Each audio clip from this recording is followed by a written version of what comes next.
I'd like to encourage you to turn to the 12th chapter of the book of Daniel. Daniel chapter 12. Last Wednesday evening, we began studying the last vision that Daniel had that is put within the context of the book. In chapters 10 through 12, Daniel records the vision of the Jewish last days. In chapter 10, we noted briefly that it was an account of the events and the circumstances that led up to this vision. In chapter 11, it began with the actual vision of prophecy, which dealt with, I'll say a better word, the destiny of the Jewish people and the commonwealth of God. And as we looked at that, we seen the historical realities of all of these kingdoms, nations, empires, whatever you want to call them, going back to Cyrus of Persia and going down to the Roman Empire. Now in verse 11, in chapter 11, it also denoted the time period of Jesus Christ being alive on the earth. Now, we talk about the 77s. This was the first part of the 77s. It talks about the center part, the 62, and chapter 12 talks about that 7 sevens. The last part of what was going to happen to the children of Israel in the end. And that's what it's talking about here. Now, you can go back and restudy that and look at that in our other video, and then there's a whole lot more that we didn't even touch last week. At the end of this prophecy, this vision, if you will, there was going to be an end, and that end denoted the end of the Jews, the children of Israel, being those that were set apart for God's bidding. And God's bidding for this group of individuals from the inception of it was to bring forth the Messiah. And in this, we know that Jesus had come. The old covenant had been fulfilled, and as we note, nailed to the cross. A new covenant was established. It was confirmed. It was brought to reality, with Jesus establishing a spiritual kingdom. Now, we understand, hopefully. A lot of folks still don't understand this, sadly.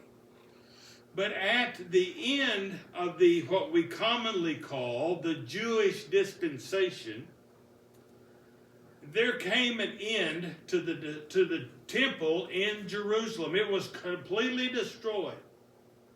Levitical worship was no longer. With the removal of the temple and the destruction of Jerusalem, God placed his final closing exclamation mark on the Mosaical system, on the children of Israel being God's special people because they had fulfilled what God had set out for them to fulfill. Now, to bring all of this back, now, you have to understand that there are those out there in the world that want to take these two chapters, especially 11 and 12, and make them sometime in the future. Sometime in the future, our future. When in reality, what was being talked to Daniel and Daniel's giving us here was in Daniel's future. And it has been fulfilled. Now, there's a lot of different theories, I guess we could use that word, viewing both chapter 11 and 12 by many. And again, it comes back to the idea that this was not fulfilled in the first century, or, well, the first century, talking about the 70 AD destruction of Jerusalem. But if you remember, in Daniel chapter 10 and verse 14, it says, "Now I have come to give you an understanding of what will happen to your people in the latter days. For the vision pertains to the days yet future." And we got to go back to Daniel. This is talking about Daniel's people. Now remember, as we got into chapter 10, 11, and 12, Daniel was concerned about the rebuilding of the temple. It had been commanded to be rebuilt. They had went in there and started rebuilding it. They were having some difficulties with the Samaritans, and they were having all this stuff, and the temple had ceased being rebuilt at that time. Daniel was fretting it. So he is told that you need to understand what will happen to your people in the latter days. And what latter days is he talking about? Well, when we look all the way through this, it comes down to the Jewish dispensation, or the Mosaical time period, whatever you want to call it. It really doesn't matter. Daniel's people were the Israelites, who we call Jews today. This entire vision applies to Daniel's people. The Jewish dispensation ceased to exist after AD 70. Therefore, this vision applies to Daniel's people prior to that date. Now, 2,000 years after the Jewish dispensation came to an end is not the latter days of Daniel's people, even though there are those who promote the ideology that all of this was not fulfilled, and that it's going to be sometime way down in the future. This section in chapter 12 is dealing with that in the 77s. And this corresponds with what Jesus is talking about over in Matthew chapter 24, which is also taken completely out of context by many as a proof text for a ideology for that future, our future, coming of Christ, in essence. They use this for the same thing. Daniel here is bringing forth this vision, talking about what happened in Rome, in the Roman Empire, that's talked about in Matthew 24 and Luke, and also, brain just went dead. I've got that written down here. So he notes here in the beginning, at that time, Michael the great prince shall stand during great trouble. Daniel 12 verse 1. Now at that time, Daniel the great prince, who stands guard over the sons of your people, will arise. Again, your people. And there will be a time of distress such has never occurred since there was a nation until that time, and at the time of your people, everyone who is found written in the book will be rescued. Now there's a whole lot within that. This is not talking about something in our distant time, but at that time. In other words, in that 77s. I'll get it out there. This section of Daniel finds recorded vision is set at the same period of time as the former and cannot be separated from it. Now, it notes in Matthew 24 and verse 21, it says, "For then there will be a great tribulation, such as has not occurred since the beginning of the world until now, nor ever will." Now, that's a connection between Daniel chapter 12, verse 1, and Matthew 24, verse 21. And it's talking about what's happening at the destruction of Jerusalem. And again, I encourage, if you can, go back, and there are some good videos, and I've got to find that video that's online. I believe it's on, I know it would have to be on YouTube, that talks about the destruction of the Jews, that really lay out everything that went on, because they began destroying the Jewish people because of the Jewish revolt, and started at the north end, and they started just destroying all the cities coming down to Jerusalem. They even destroyed some south of Jerusalem. It was a terrible thing that the Romans were doing to the Jewish people. And then in the end, they destroyed Jerusalem in AD 70. You can go back and you can read Josephus, The War with the Jews. It gives an account of what actually happened at the time. Now, Josephus was a Roman Jew who was a historian. He was not inspired by any means, but he gives in that writing, in that book, what happened during that time period. And you could get that online. You can get Josephus's works online. I actually have the book at the house that I bought years ago. So we're talking about at that time. At that time, the people would be delivered. Michael would be guarding over them. Michael, of course, is Michael the archangel. I'm not going to go any deeper there, but there's a whole lot deeper you can go. And there will be this time of distress. What happened in Jerusalem was awful. It was terrible what was going on. And that destruction, they destroyed it all. They took it all down, just like Jesus said they would.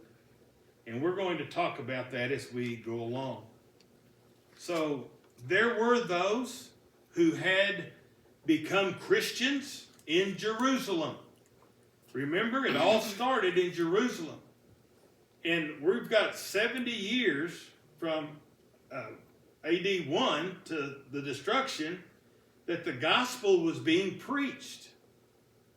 When we go over into Matthew 24, Luke 19, then in Mark 13, we will see that Jesus is warning the Christians to get out of Jerusalem, because this situation, time of distress that Daniel talked about, is coming. So the key factor is everyone who is found written in the book will be rescued. And how do you get in the book? You're faithful to God. And after the Christian dispensation in 33, when Jesus died on the cross, was raised from the dead, the new covenant was established, what did one need to do? They need to be a child of God under the new dispensation. And that's why Jesus was telling them over in the Gospels to get out before things got terrible. And it's terrible. In verse 2, it says, many of those who sleep in the dust of the ground will awake, these to everlasting life, but others who disgrace and everlasting contempt.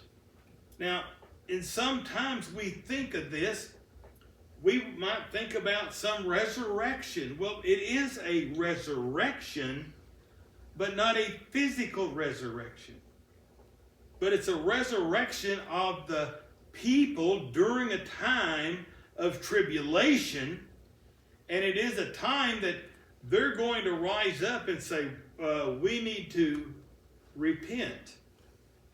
What did Jesus come and teach? Repent, for the kingdom of heaven is at hand. His cousin John, what did he preach? Repent, because the kingdom of heaven is at hand. The kingdom was there. So, wake up. Get up out of the dust of the ground and be awake. These to everlasting life. So those who became God's children were those who were blessed to get out of Jerusalem, get out of the way, get out of all this thing. But, last part of verse 2. But the others to disgrace and everlasting contempt. Those who rejected Jesus, and that was the populace, there was a lot of them. Disgrace and everlasting contempt. Those who are wise and turn many to righteousness will shine. Verse 3. Those who have insight will shine brightly like the brightest of the expanse of heaven. And those who lead the many to righteousness like the stars forever and ever. These instructions bring to light the gospel here at the very last days of this. And they will be blessed and they will be raised up.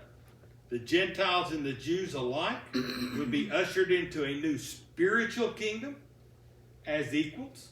And all nations would be given opportunity for salvation through Christ. Again,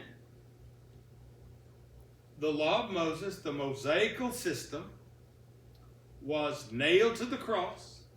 It came to fulfillment to the end when the spiritual kingdom was established. Now, what he was told to do in verse 4 was to seal the book until the time of the end. In apocalyptic literature, apocalyptic language being used, there were certain people who could read this and understand what was going on. But yet others could read it and they didn't understand what was going on. Now for us, this is something that's already taken place. It's done. It's come to fruition. Can't say it. Fruition.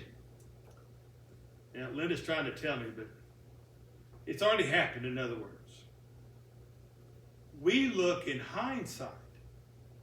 But there were a lot of individuals that could have looked at this and read it, but it's kind of like Revelation. They could read Revelation, but they didn't understand what it was all talking about. But there were those that had the foundation that could. And we'll talk about Revelation a little bit. What's Revelation about? It's not about what so many people are trying to make it about, I promise. What is commonly out there, it's not what it's about. It has something to do with Rome. It says in verse 4, Daniel chapter 12. But as for you, Daniel, conceal these words and seal up the book until the end of time. Many will go back and forth, and knowledge will increase. In other words, a lot of things are going to go on. Then he says it again in verse 9. He said, go your way, Daniel, for these words are concealed and sealed up until the end time. So, this prophetic vision's brought to light to those that understand. And here's the thing. Here we got Daniel back here. We've got the end of Jerusalem, the end of the Mosaical age up here. these people knew. And the thing is that Jesus uses the passages out of Daniel chapter 12 to as proof text for what he's saying here in the Gospels. So how long will this be? Daniel chapter 12, verse 5. Then I, Daniel, looked, and behold, two others were standing, one on the bank of the river, and the other on the bank of the river. And one said to the man dressed in linen, who was above the waters of the river, how long will it be until the end of these wonders? Now, when you go back and you look at this, verse 7, I heard the man dressed in linen, who was above the waters of the river. He raised his right hand and his left toward heaven, and swore by him who lives forever, that it would be for a time and a half a time. And as soon as they finish shattering the power of the holy people, all these events will be completed. Now, I would suggest, and I know there's those that would argue, that this is not the pre-incarnate Christ. But I would suggest, as we've seen previously back in chapter 10, a lot of this here really brings to light the idea of the pre-incarnate Christ. But what's the time period? Times, and a half of times. Well, the number 3.5 in the Hebraic numerology symbolizes that which is incomplete or unspecified. And since 7 is complete, 7 denoting the perfection of God on earth, since 7 is complete and 3.5 is incomplete or represents something indefinite. So here, when's this going to happen? One of these days. That's kind of what he says. It's an indefinite time how long this is going to be, but when Jesus comes, all this is going to be set in order. So don't get all twisted up on the times and a half of times, or these other numbers, because they are very easily explained when you go back to Hebraic numerology. So what will be the end of these things? Verse 8, Daniel chapter 12. As for me, I heard, but could not understand, so I said, my Lord, what will be the outcome of these events? And he said, go your way, Daniel, for these words are concealed and sealed up until the end times. Many will be purged, purified, and refined, but the wicked will act wickedly, and none of the wicked will understand. But those who have insight will understand. So those who have that insight is going to understand it's going to come to an end. The Mosaical dispensation, the Jewish, whatever you want to call it, it's going to come to an end. Some won't. Verse 11. From the time that the regular sacrifice is abolished and the abomination of desolation is set up, there will be 1,290 days. Again, we're looking at apocalyptic language. The 1,290 days brings us back to that same idea that when it comes to pass, it comes to pass. It says, how blessed is he who keeps waiting and attains to the 1,335 days. Goes back to the same apocalyptic language, talking about some different things within that context. So again, don't let these numbers mess you up. Go back and look at the Hebraic numerology for that. Verse 13. But as for you, go your way to the end. Then you will enter into rest and rise again for your allotted portion at the end of the age. So there's going to be a lot of things that are going to happen within this context. He identifies again the destruction of Jerusalem in verse 11, from the time that the regular sacrifice is abolished and the abomination of desolation is set in. Now this brings us back to the same thing that happened with Antiochus Epiphanes the fourth and his army. They destroyed Jerusalem. They destroyed the altar. The Romans destroyed Jerusalem, and they destroyed the altar the same way. So it's gone. The all the stuff it's gone. It's fulfilled. It's come to pass. It's no longer where it needs to be. Here in this passage, verse 10, verse 11, we see in Matthew 24:15, where it says, "Therefore, when you see the abomination of desolation, which was spoken of through Daniel the prophet, standing in the holy place." So Jesus refers back to this when he's talking about the destruction of Jerusalem in AD 70. So there's going to be this 2,000 days, noting the, when you add up 1,290, you get the equivalent of 42 months or 3.5 years, saying the same thing. So, anyway. The unraveling, the mystery of these extra days in the 133:5, we need to recognize that these are two separate things that are going on. The difference in the 45 days means nothing whatsoever to the actual time period of the reference. These are just those same things. So, in all of this, we need to remember Daniel is talking about the children of Israel. He's talking about the Jews.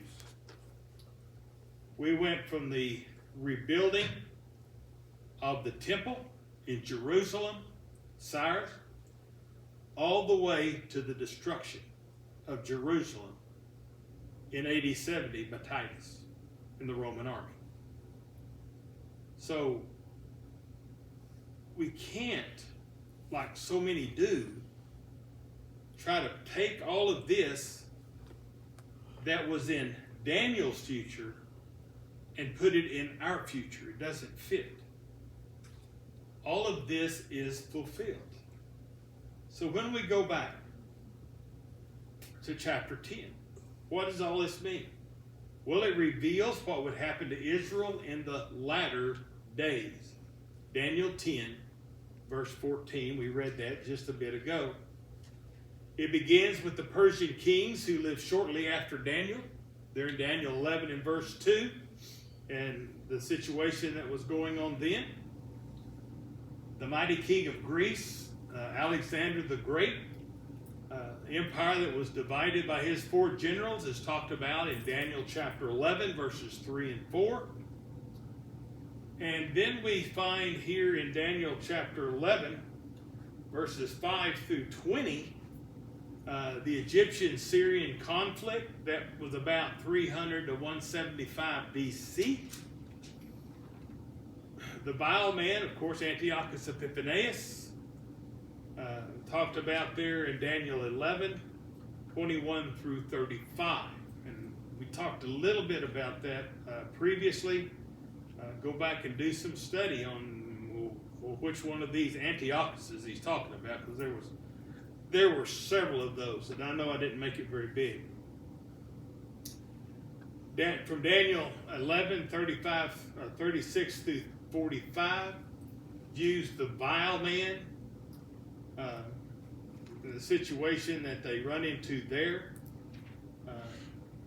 In other words, go back last week and look at that. When was the vision fulfilled?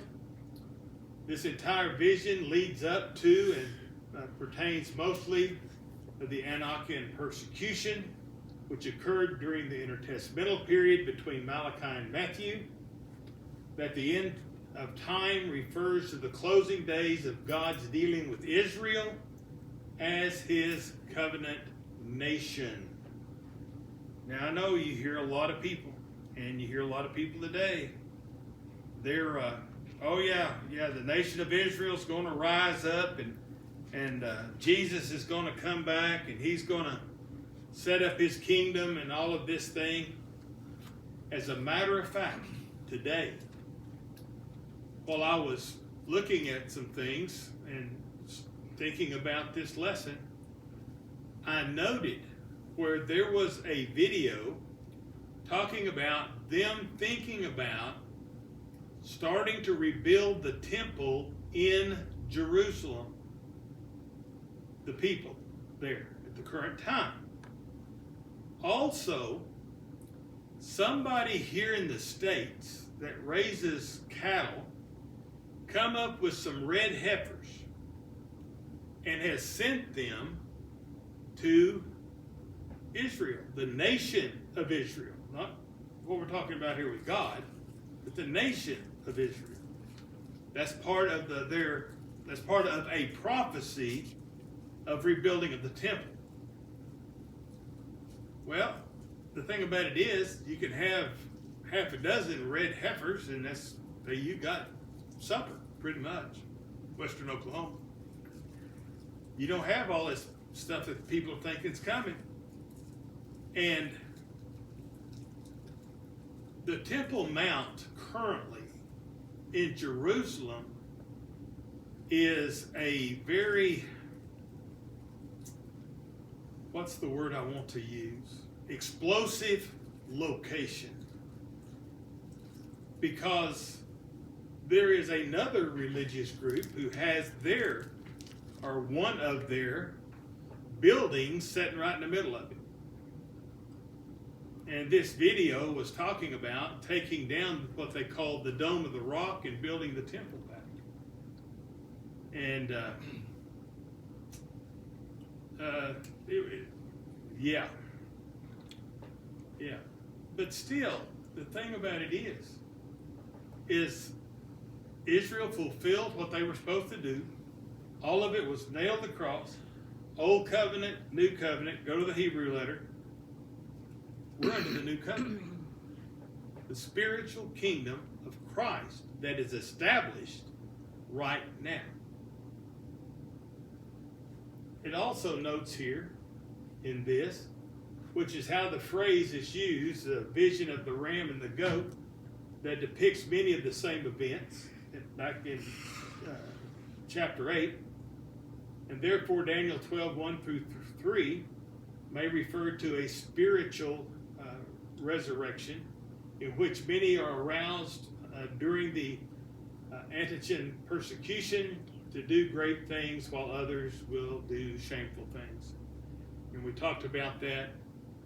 The gospel was started in Jerusalem. Those people that became Christians, those that rejected Jesus, they reaped the consequences of their rejection because many of them stayed there in Jerusalem. So that concludes our study, which I understand was very brief, even though it's taken us a month to do it, on Daniel and his visions. There's a lot there. I encourage you to go back and reread it, restudy it. And next week is our Singing Wednesday. We'd like to get people from the community to come in and sing with us if they would be so inclined to do so. Always a great blessing to have singing night. The next week, if the Lord's willing, that will be in February, we will talk about the destruction of Jerusalem. The next Wednesday night that we have class. We're going to look at Matthew 24. We're going to look over in Mark and Luke and bring all of those together, hopefully, to an understanding of what Jesus is talking about in those passages. So we will begin there next time.